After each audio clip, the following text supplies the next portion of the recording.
siyasetine şunu söyledi. Yani senelerce. Hatta Türkiye'deki demokrat aydınlar da şunu söylediler. Dediler ki efendim bu şiddetle olmaz.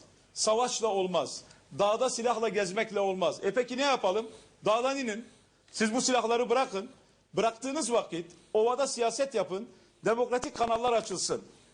Peki siz şehirdeki 2000'in üzerinde Kürt aydınını gelip de tutuklarsınız. Şu an Türkiye'nin en başarılı belediye başkanı Zülküf Karatekin, Batman Belediye Başkanı Necdet Bey, Necdet Atalay, bir Fırat Anlı, bir Hatip Dicle hayatlarında ellerine silah almamışlar. Siyaset yapıyorlar. Ve insan olarak da kibar beyefendi insanlar. Bunları da alıp içeriye sokarsanız, bir yıl ana dille savunma yapacağım diyenlerin savunmasını almazsanız hukuken. Ben KCK davalarını takip ediyorum.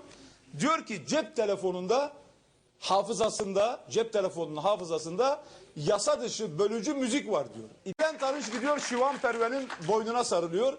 Kültür Bakanı Ertuğrul Günay gidiyor Şivan Perver'in boynuna sarılıyor. Kemal Burkay'la Şivan Perver Türkiye'ye gelsin diyor. Şimdi... Şivan Perver gelip de Ah Kürdistan'ın ah parçasını Diyarbakır'da okuyabilirse gelecek. Yoksa gelip de Honki Ponki Torino'yu mu okuyacak yani? Böyle bir şey mümkün değil. Hayır. Demek ki Şivan Perver'i ve bu müzikleri Kürtler dinleyemez. Böyle işte yani şu an KCK hakimleri duruyor.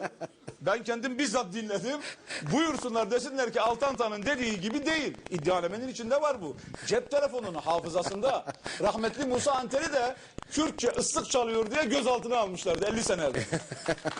Tahir abi de böyle şeyler Evet. çok anlatıyor. Evet. Islık da çalacağız, şarkı da söyleyeceğiz, haklarımızı da alacağız. Evet. İsteseler de istemeseler de. Süreç bu böyle Hiçbir gidiyor.